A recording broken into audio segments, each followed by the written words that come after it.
بعض اوقات کچھ کافر لوگ حضور اقدس صلی اللہ علیہ وسلم سے مختلف قسم کی تجویزیں پیش کرتے تھے کہ اگر آپ ہماری فلاں بات مان لیں تو ہم آپ کی بات مان لیں گے۔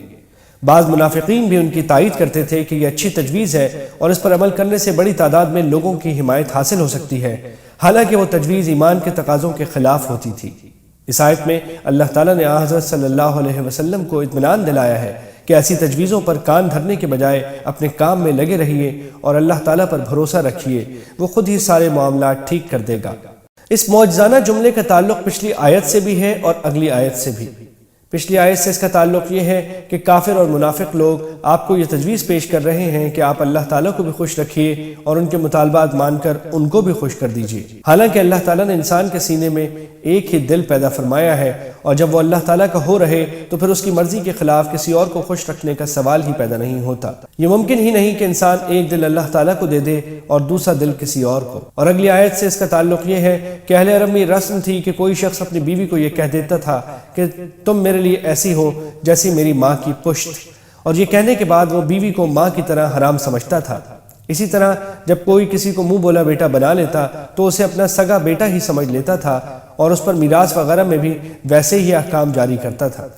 اللہ تعالیٰ فرماتے ہیں کہ جس طرح ایک انسان کے سینے میں دو دل نہیں ہو سکتے، اس طرح انسان کی دو مائیں نہیں ہو سکتی، اور نہ دو قسم کے بیٹے ہو سکتے ہیں کہ ایک انسان کی اپنی سلب سے پیدا ہو اور دوسرا زبانی اعلان سے بیٹا بن جائے۔ اس کو اصطلاح میں زہار کہتے ہیں، اور آگے سورہ مجادلہ میں اس کی تفصیل آنے والی ہے۔ یعنی اس میں تو کوئی حرج نہیں ہے کہ تم اپنے منہ بولے بیٹے کے ساتھ محبت اور حسن سلوک میں بیٹے جیسا معاملہ کرو، لیکن جب اس کی ولدیت بتانے کی ضرورت پیش آئے تو اس کو اپنی طرف منسوب کرنے کے بجائے اس کی صحیح ولدیت بتاؤ۔ مطلب یہ ہے کہ اگر منہ بولے بیٹے کی صحیح ولدیت معلوم نہ ہو تب بھی اسے اپنی طرف منسوب کرنے کے بجائے اسے اپنا بھائی یا اپنا ہم قبیلہ دوست کہو۔ بھول چوک میں یا مجازی طور پر منہ بولے بیٹے کو بیٹا کہہ دینے کو اللہ تعالیٰ نے معاف فرمایا ہے، البتہ جب سنجیدگی سے ولدیت بتائی جائے اس وقت اسے اپنا بیٹا ظاہر کرنا درست نہیں۔ یہاں اللہ تعالیٰ نے یہ حقیقت بیان فرمائی ہے کہ اگرچہ حضور نبی کریم صلی اللہ علیہ وسلم تمام مسلمانوں کو اپنی جان سے زیادہ عزیز ہیں اور آپ کی ازواج مطہرات کو سب مسلمان اپنی ماں سمجھتے ہیں، لیکن اس وجہ سے حضرت صلی اللہ علیہ وسلم اور آپ کی ازواج مطہرات کو میراث کے معاملے میں کسی مسلمان کے اپنے رشتہ داروں پر فوقیت حاصل نہیں ہوئی۔ چنانچہ جب کسی کا انتقال ہوتا ہے تو اس کی میراث اس کے قریبی رشتہ داروں میں تقسیم ہوتی ہے۔ حضرت صلی اللہ علیہ وسلم یا آپ کی ازواج مطہرات کو اس میں سے کوئی حصہ نہیں دیا جاتا، حالانکہ دینی اعتبار سے آپ اور آپ کی ازواج مطہرات دوسرے رشتہ داروں سے زیادہ حق رکھتی ہیں۔ جب حضرت صلی اللہ علیہ وسلم اور آپ کی ازواج مطہرات کو ان کے دینی رشتے کے باوجود میراث میں شریک نہیں کیا گیا تو منہ بولے بیٹے کو محض زبان سے بیٹا کہہ دینے کی بنا پر میراث میں کیسے شریک کیا جا سکتا ہے؟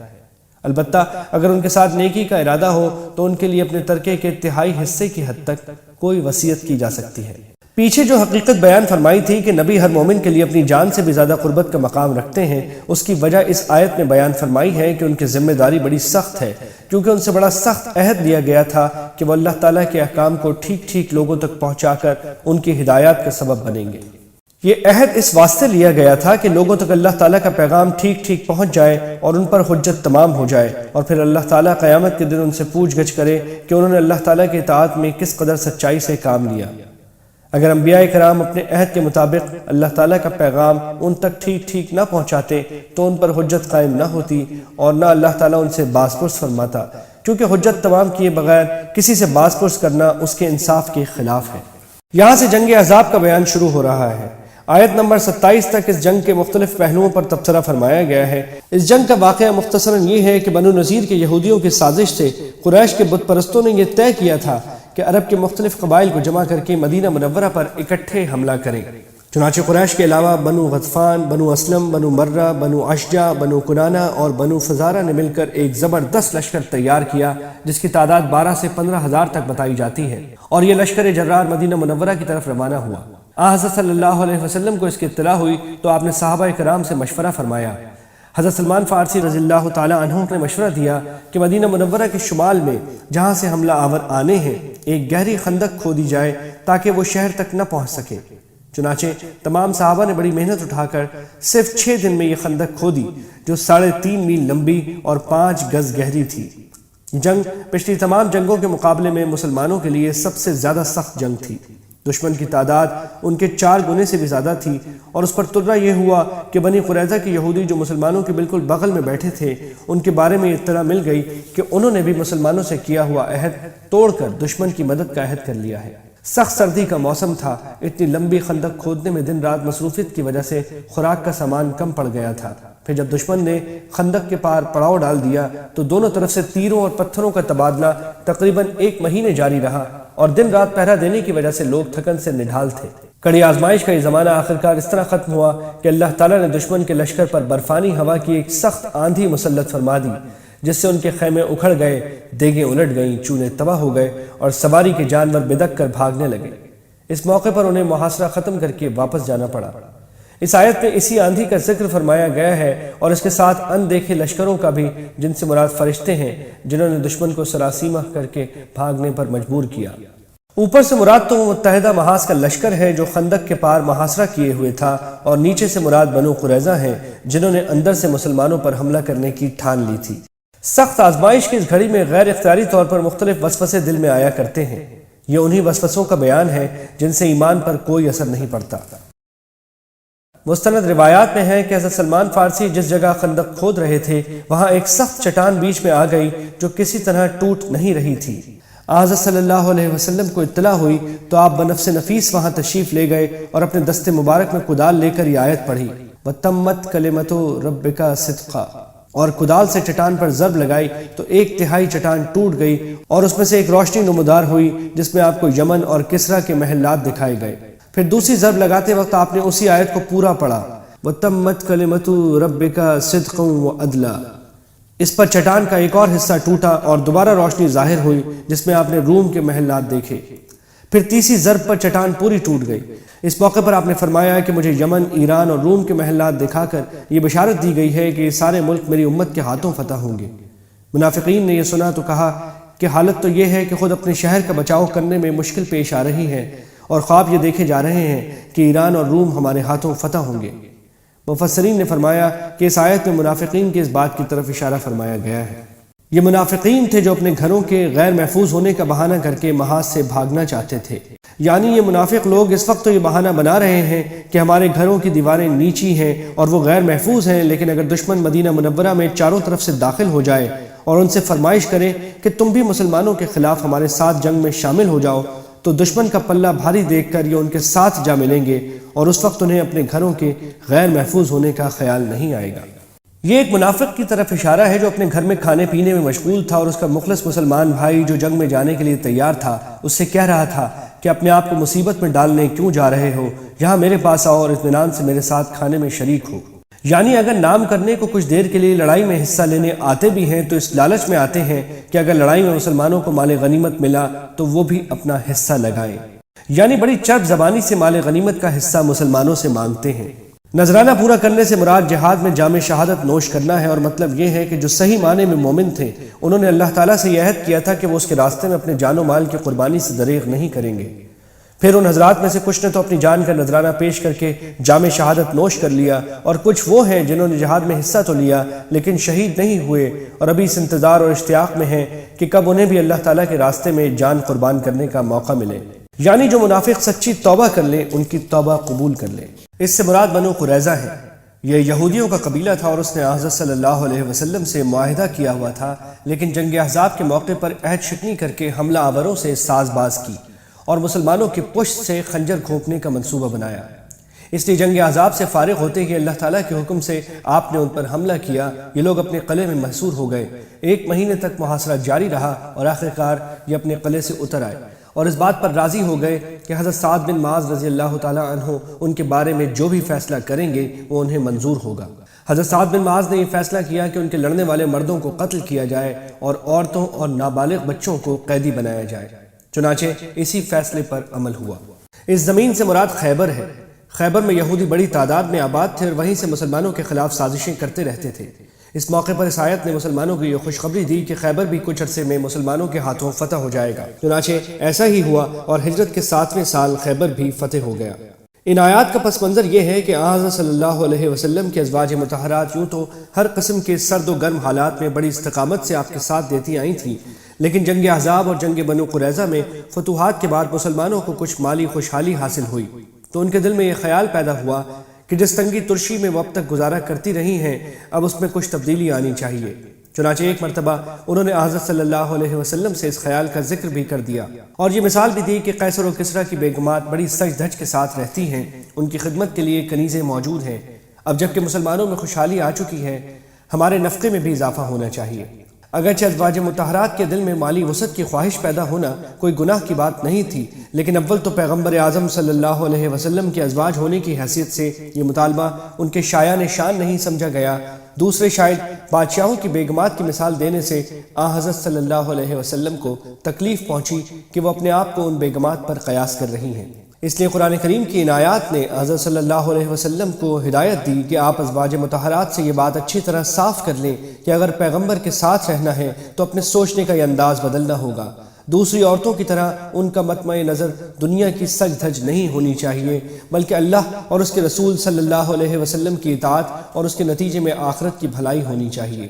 اور ساتھ ہی ان پر یہ بات بھی واضح کر دی گئی کہ اگر وہ دنیا کی زیب و زینت کو پسند کریں گی تو پیغمبر اعظم صلی اللہ علیہ وسلم کی طرف سے ان کو کھلا اختیار ہے کہ وہ آپ سے علیحدگی اختیار کر لیں۔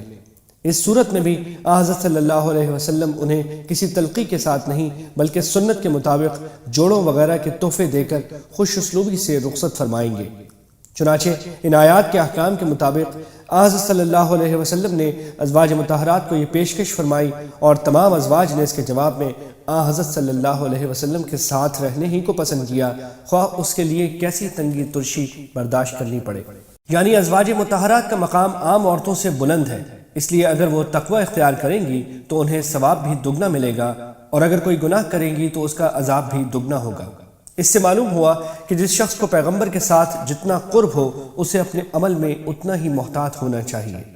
اس آیت نے خواتین کو غیر محرم مردوں سے بات کرنے کا یہ طریقہ بتایا ہے کہ اس میں جان بوجھ کر نزاکت اور کشش پیدا نہیں کرنی چاہیے، البتہ اپنی بات کسی بد اخلاقی کے بغیر پھیکے انداز میں کہہ دینی چاہیے۔ اس سے اندازہ لگایا جا سکتا ہے کہ جب عام گفتگو میں بھی خواتین کو یہ ہدایت کی گئی ہے تو غیر مردوں کے سامنے ترنم کے ساتھ اشعار پڑھنا یا گانا کتنا برا ہوگا۔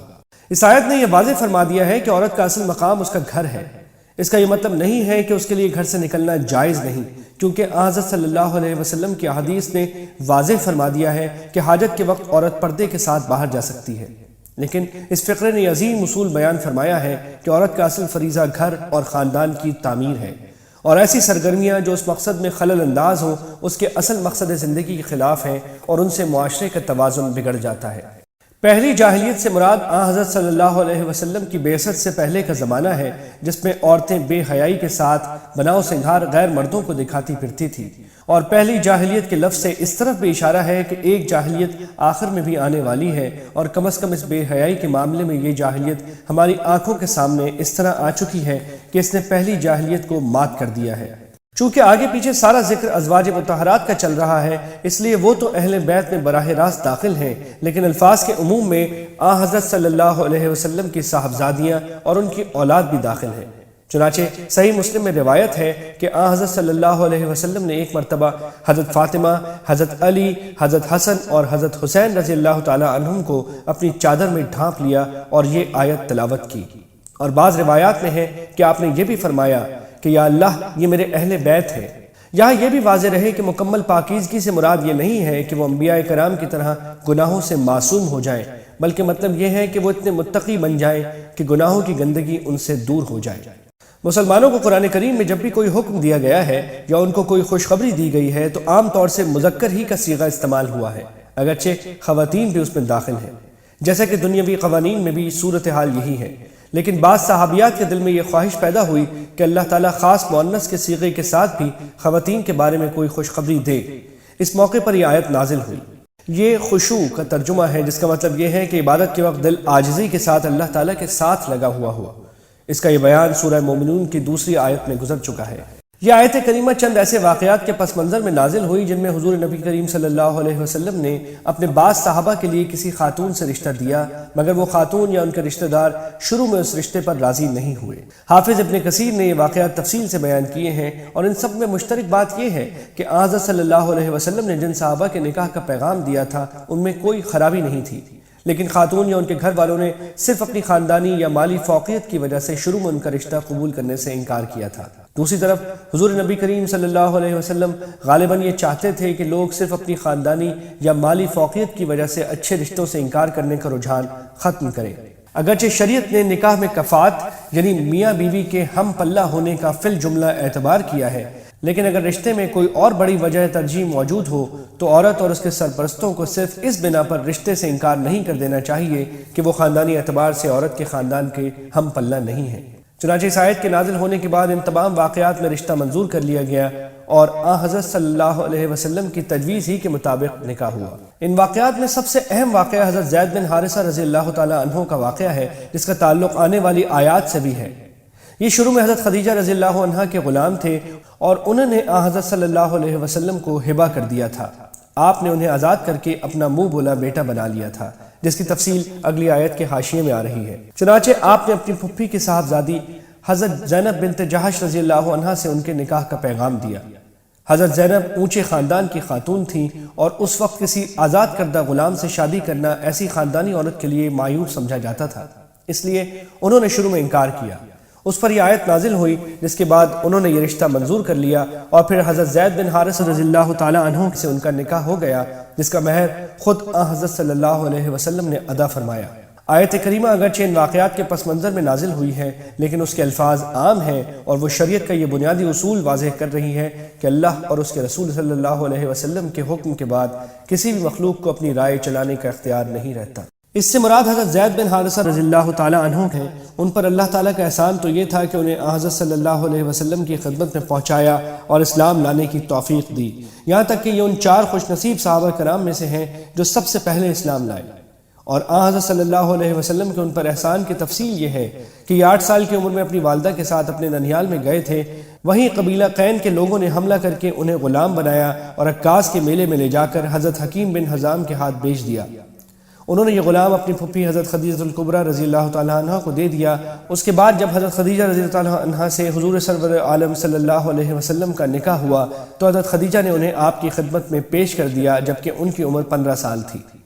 کچھ عرصے کے بعد ان کے والد اور چچا کو معلوم ہوا کہ ان کا بچہ مکہ مکرمہ میں ہے، تو وہ حضرت صلی اللہ علیہ وسلم کے پاس آئے اور عرض کی کہ آپ جو معاوضہ چاہیں ہم سے لے لیں اور یہ بچہ ہمارے حوالے کر دیں۔ آپ نے جواب دیا کہ اگر وہ بچہ آپ کے ساتھ جانا چاہے تو میں کسی معاوضے کے بغیر ہی اسے آپ کے حوالے کر دوں گا، البتہ اگر وہ نہ جانا چاہے تو میں زبردستی اسے نہیں بھیج سکتا۔ وہ لوگ یہ سن کر بہت خوش ہوئے اور حضرت زید رضی اللہ تعالیٰ عنہ کو بلایا اور آپ نے انہیں اختیار دیا کہ اگر وہ اپنے والد اور چچا کے ساتھ جانا چاہیں تو جا سکتے ہیں۔ لیکن حضرت زید نے یہ حیرت انگیز جواب دیا کہ میں حضرت محمد صلی اللہ علیہ وسلم کو چھوڑ کر کہیں نہیں جا سکتا۔ ان کے والد اور چچا بڑے حیران ہوئے کہ ان کا بیٹا آزادی پر غلامی کو اور اپنے باپ اور چچا پر ایک بالکل غیر شخص کو ترجیح دے رہا ہے، لیکن حضرت زید رضی اللہ تعالی عنہ نے فرمایا کہ میں نے اپنے آقا کا جو طرز عمل دیکھا ہے، اس کے بعد دنیا کے کسی شخص کو میں ان پر ترجیح نہیں دے سکتا۔ واضح رہے کہ یہ واقعہ اس وقت کا ہے جب حضرت صلی اللہ علیہ وسلم کو ابھی تک نبوت عطا نہیں ہوئی تھی۔ اس پر ان کے والد اور چچا بھی مطمئن ہو کر چلے گئے اور حضرت صلی اللہ علیہ وسلم نے حضرت زید کو فوراً آزاد کر دیا اور حرم مکہ میں جا کر قریش کے لوگوں کے سامنے اعلان فرما دیا کہ آج سے میں نے انہیں اپنا بیٹا بنا لیا ہے۔ اسی بنا پر لوگ انہیں زید بن محمد صلی اللہ علیہ وسلم کہا کرتے تھے۔ حضرت زینب سے حضرت زید کا نکاح ہو تو گیا تھا، لیکن حضرت زید کو یہ شکایت رہتی تھی کہ ان کے اہلیہ کے دل سے اپنی خاندانی فوقیت کا احساس مٹا نہیں، اور شاید اسی کی وجہ سے بعض اوقات وہ حضرت زید کے ساتھ تیز زبانی کا بھی مظاہرہ کرتی ہیں۔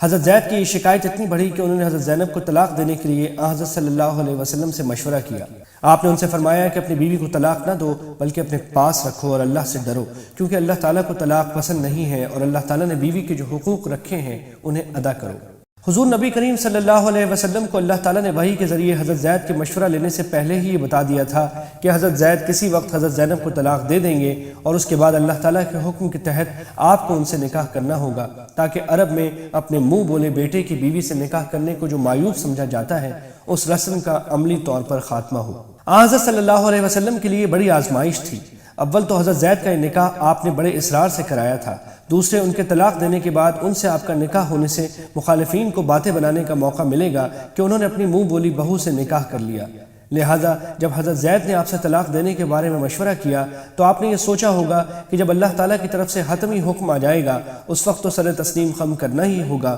لیکن جب تک حتمی حکم نہیں آتا اس وقت تک مجھے حضرت زید کو وہی مشورہ دینا چاہیے جو میاں بیوی کے اختلاف کے موقع پر عام طور سے دیا جاتا ہے کہ طلاق سے حتی الامکان بچو اور اللہ تعالیٰ سے ڈر کر ایک دوسرے کے حقوق ادا کرو۔ چنانچہ آپ نے یہی مشورہ دیا اور یہ بات ظاہر نہیں فرمائی کہ اللہ تعالیٰ نے یہ فیصلہ کر رکھا ہے کہ کسی وقت حضرت زید اپنی اہلیہ کو طلاق دیں گے اور پھر وہ آپ کے نکاح میں آئیں گی۔ اسی بات کو اللہ تعالیٰ نے اس آیت میں یوں بیان فرمایا ہے کہ اور تم اپنے دل میں وہ بات چھپائے ہوئے تھے جسے اللہ کھول دینے والا تھا۔ صحیح روایات کی روشنی میں اس آیت کی یہی تفسیر صحیح ہے۔ بعض دشمنان اسلام نے کچھ واہی تباہی روایتوں کی بنا پر اس کا جو مطلب نکالا ہے وہ سراسر غلط ہے، اور جو انتہائی کمزور روایتیں اس سلسلے میں پیش کی گئی ہیں وہ قطعی طور پر غیر معقول اور ناقابل توجہ ہیں۔ چونکہ حضرت زید بن حارثہ کو حضرت صلی اللہ علیہ وسلم نے اپنا بیٹا قرار دیا تھا، اس لیے لوگ ان کو زید بن محمد صلی اللہ علیہ وسلم کہہ کر پکارتے تھے۔ پچھلی آیتوں میں جب یہ حکم جاری ہوا کہ منہ بولے بیٹے کو حقیقی بیٹا قرار نہیں دیا جا سکتا تو حضرت زید کو زید بن محمد صلی اللہ علیہ وسلم کہنے کی بھی ممانعت ہو گئی۔ چنانچہ اس آیت میں یہ فرمایا گیا ہے کہ آپ کسی مرد کے نسبی باپ نہیں ہیں، چونکہ آپ کی زندہ رہنے والی اولاد میں صرف بیٹیاں تھیں، لیکن آپ اللہ تعالیٰ کے رسول ہونے کی وجہ سے پوری امت کے روحانی باپ ہیں، اور چونکہ آخری نبی ہیں اور قیامت تک دوسرا کوئی نبی آنے والا نہیں ہے، اس لیے جاہلیت کی رسموں کو اپنے عمل سے ختم کرنے کی ذمہ داری آپ ہی پر عائد ہوتی ہے۔ آیت نمبر 50 اور 51 میں اللہ تعالیٰ نے نکاح کے بارے میں وہ احکام بیان فرمائے ہیں جو صرف حضرت صلی اللہ علیہ وسلم کے ساتھ مخصوص ہیں۔ ان میں سے پہلا حکم یہ ہے کہ عام مسلمانوں کے لیے 4 سے زیادہ نکاح کرنے کی اجازت نہیں ہے، لیکن حضرت صلی اللہ علیہ وسلم کو 4 سے زیادہ نکاح کی اجازت ہے۔ اس اجازت میں بہت سی حکمتیں تھیں جن کی تفصیل دیکھنی ہو تو معارف القرآن میں ملاحظہ فرمائیں۔ یہ دوسرا حکم ہے جو حضرت صلی اللہ علیہ وسلم کے ساتھ مخصوص ہے، عام مسلمان اس میں شریک نہیں ہیں، اور وہ یہ کہ عام مسلمانوں کے لیے جائز ہے کہ وہ کسی بھی مسلمان عورت سے یا اہل کتاب یعنی عیسائیوں اور یہودیوں میں سے کسی عورت سے بھی نکاح کر سکتے ہیں، لیکن حضور نبی کریم صلی اللہ علیہ وسلم کے لیے یہ جائز قرار نہیں دیا گیا کہ آپ کسی یہودی یا عیسائی عورت سے نکاح کریں۔ نیز مسلمان عورتوں میں سے بھی جنہوں نے مکہ مکرمہ سے مدینہ طیبہ کی طرف ہجرت نہ کی ہو ان سے بھی آپ کے لیے نکاح جائز نہیں کیا گیا۔ یہ حضرت صلی اللہ علیہ وسلم کے لیے تیسرا خصوصی حکم ہے، یعنی عام مسلمانوں کے لیے کسی عورت سے مہر کے بغیر نکاح کرنا جائز نہیں ہے، لیکن حضرت صلی اللہ علیہ وسلم کے لیے جائز قرار دیا گیا ہے کہ اگر کوئی عورت خود سے یہ پیشکش کرے کہ وہ آپ سے مہر کے بغیر نکاح کرنا چاہتی ہے اور آپ بھی اس سے نکاح کرنا چاہیں تو ایسا کر سکتے ہیں۔ اگرچہ قرآن کریم کی اس آیت نے آپ کے لیے خصوصی اجازت دے دی تھی، لیکن حضور نبی کریم صلی اللہ علیہ وسلم نے عملی طور پر اس اجازت سے کبھی فائدہ نہیں اٹھایا۔ یہ چوتھا خصوصی حکم ہے جو حضرت صلی اللہ علیہ وسلم کے لیے مقرر فرمایا گیا ہے، یعنی عام مسلمانوں پر یہ بات فرض ہے کہ اگر ان کی ایک سے زیادہ بیویاں ہوں تو وہ ہر معاملے میں ان کے ساتھ برابری کا سلوک کریں، چنانچہ جتنی راتیں ایک بیوی کے ساتھ گزاریں اتنی ہی راتیں دوسری بیوی کے ساتھ گزارنا فرض ہے۔ لیکن اس آیت میں حضرت صلی اللہ علیہ وسلم کے لیے باریاں مقرر کرنے کی یہ پابندی اٹھا لی گئی ہے، چنانچہ آپ کو اجازت دی گئی ہے کہ آپ اپنی ازواج مطہرات میں سے کسی کی باری ملتوی فرما سکتے ہیں، لیکن یہ بھی وہ سہولت ہے جس سے حضرت صلی اللہ علیہ وسلم نے زندگی بھر فائدہ نہیں اٹھایا اور ہمیشہ تمام ازواج مطہرات سے مکمل برابری کا معاملہ فرمایا۔ مطلب یہ ہے کہ جب ازواج مطہرات پر یہ بات واضح ہو جائے گی کہ اللہ تعالیٰ نے حضرت صلی اللہ علیہ وسلم پر برابری کا معاملہ کرنے کی ذمہ داری عائد نہیں فرمائی تو آپ کی طرف سے ان کے ساتھ جتنا بھی حسن سلوک ہوگا وہ اسے اپنے استحقاق سے زیادہ سمجھ کر خوش ہوں گی۔ یہ آیت پچھلی 2 آیتوں کے کچھ عرصے کے بعد نازل ہوئی ہے۔ پیچھے آیت نمبر 28-29 میں ازواج مطہرات کو جو اختیار دیا گیا تھا اس کے جواب میں تمام ازواج مطہرات نے دنیا کی زیب و زینت کے بجائے آخرت کو اور حضرت صلی اللہ علیہ وسلم کی رفاقت کو ترجیح دی تھی۔ اس کے انعام کے طور پر اللہ تعالیٰ نے اس آیت میں حضرت صلی اللہ علیہ وسلم کو کسی اور عورت سے نکاح کرنے سے بھی منع فرما دیا اور موجودہ ازواج مطہرات میں سے کسی کو طلاق دے کر ان کی جگہ کسی اور سے نکاح کرنا بھی ممنوع قرار دے دیا۔ بعض مفسرین نے اس آیت کی کسی اور طرح بھی تفسیر کی ہے، لیکن جو تفسیر اوپر ذکر کی گئی وہ حضرت انس اور حضرت ابن عباس وغیرہ سے منقول ہے اور زیادہ واضح معلوم ہوتی ہے، واللہ سبحانہ عالم۔ ان آیات میں معاشرت کے کچھ آداب بتائے گئے ہیں، اور یہ آیات اس وقت نازل ہوئیں جب حضور اقدس صلی اللہ علیہ وسلم نے حضرت زینب رضی اللہ عنہا کے ساتھ اپنے نکاح کے موقع پر ولیمے کا اہتمام فرمایا۔ اس وقت کچھ حضرات کھانے کے وقت سے کافی پہلے آ بیٹھے جبکہ ابھی کھانا تیار نہیں ہوا تھا، اور کچھ حضرات کھانے کے بعد دیر تک آپ کے مکان مبارک میں بیٹھے باتیں کرتے رہے۔ حضرت صلی اللہ علیہ وسلم کی حیات طیبہ کا ایک ایک لمحہ قیمتی تھا، اور ان حضرات کے دیر تک بیٹھے رہنے کی وجہ سے آپ کو ان کے ساتھ مشغول رہنا پڑا، جس سے آپ کو تکلیف ہوئی۔ یہ واقعہ تو چونکہ حضرت صلی اللہ علیہ وسلم کے ساتھ پیش آیا تھا، اس لیے اس آیت میں آپ کے گھروں کا خاص طور پر ذکر فرمایا گیا ہے، لیکن ان آیتوں کے احکام عام ہیں۔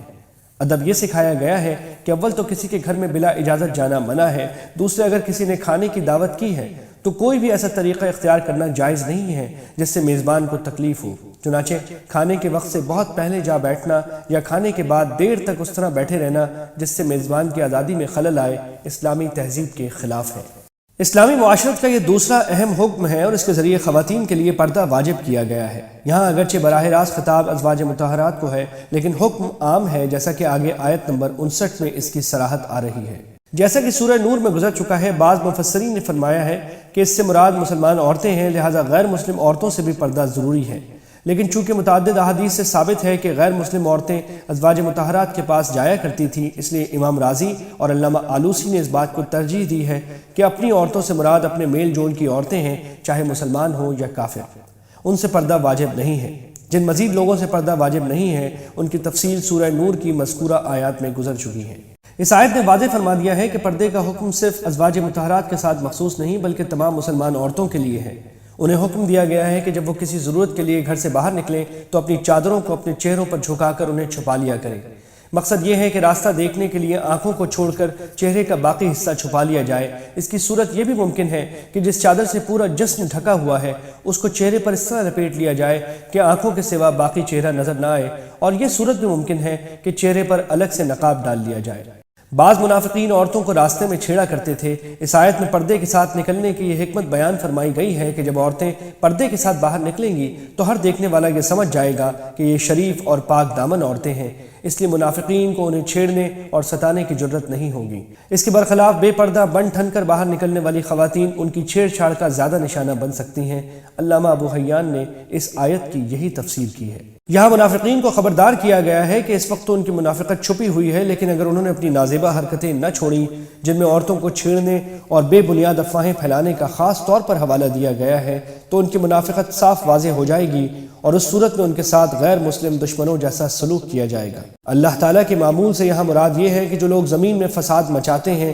ان کو پہلے خبردار کیا جاتا ہے، پھر بھی اگر وہ باز نہیں آتے تو انہیں سزا دی جاتی ہے۔ بنو اسرائیل نے حضرت موسیٰ علیہ السلام پر طرح طرح کے الزامات لگا کر انہیں بہت ستایا تھا۔ حضور سرور عالم صلی اللہ علیہ وسلم کی امت سے فرمایا جا رہا ہے کہ وہ ایسی حرکت نہ کریں۔ یہاں امانت کا مطلب ہے اپنی آزاد مرضی سے اللہ تعالیٰ کے احکام کی اطاعت کی ذمہ داری لینا۔ اس کائنات میں اللہ تعالیٰ کے بہت سے تکوینی احکام تو وہ ہیں جنہیں ماننے پر تمام مخلوقات مجبور ہیں، اور وہ اللہ تعالیٰ کے حکم کے خلاف کر ہی نہیں سکتی، مثلا موت اور زندگی کا فیصلہ وغیرہ۔ لیکن اللہ تعالیٰ نے اپنی مختلف مخلوقات کو یہ پیشکش فرمائی کہ بعض احکام کے معاملے میں انہیں یہ اختیار دیا جائے گا کہ اگر وہ چاہیں تو اللہ تعالیٰ کا حکم مان کر اس پر عمل کریں، اور اگر چاہیں تو حکم پر عمل نہ کریں۔ پہلی صورت میں ان کو جنت کی ابدی نعمتیں حاصل ہوں گی، اور دوسری صورت میں انہیں دوزخ کا عذاب دیا جائے گا۔ جب یہ پیشکش آسمانوں اور زمینوں اور پہاڑوں کو کی گئی تو وہ یہ ذمہ داری اٹھانے سے ڈر گئے، اور انہوں نے ایسی ذمہ داری لینے سے انکار کر دیا جس کے نتیجے میں انہیں دوزخ کے عذاب کا خطرہ ہو۔ لیکن جب انسان کو یہ پیشکش کی گئی تو اس نے یہ ذمہ داری اٹھا لی۔ آسمان، زمین اور پہاڑ اگرچہ دیکھنے میں ایسے نظر آتے ہیں جیسے ان میں شعور نہیں ہے، لیکن قرآن کریم کی کئی آیتوں سے معلوم ہوتا ہے کہ ان میں کسی نہ کسی درجے میں شعور موجود ہے، جیسا کہ سورہ بنی اسرائیل میں گزرا ہے۔ اس لیے ان مخلوقات کو یہ پیشکش حقیقی معنی میں ہوئی اور انہوں نے انکار کیا ہو تو اس میں کوئی اشکال کی بات نہیں ہے، اور یہ بھی ممکن ہے کہ امانت کی پیشکش اور اس سے انکار مجازی معنی میں ہو، یعنی اس امانت کی اٹھانے کی صلاحیت نہ ہونے کو انکار سے تعبیر فرمایا گیا ہو۔ اس موقع پر سورہ اعراف کی آیت اور اس پر ہمارا تشریحی حاشیہ بھی ملاحظہ فرما لیا جائے۔ یہ جملہ ان لوگوں کے لیے فرمایا گیا ہے جنہوں نے امانت کا یہ بوجھ اٹھانے کے بعد اس کا حق ادا نہیں کیا اور اللہ تعالیٰ کی اطاعت نہ کی، یعنی کافر اور منافق لوگ۔ چنانچہ اگلی آیت میں انہی کا انجام بیان ہوا ہے۔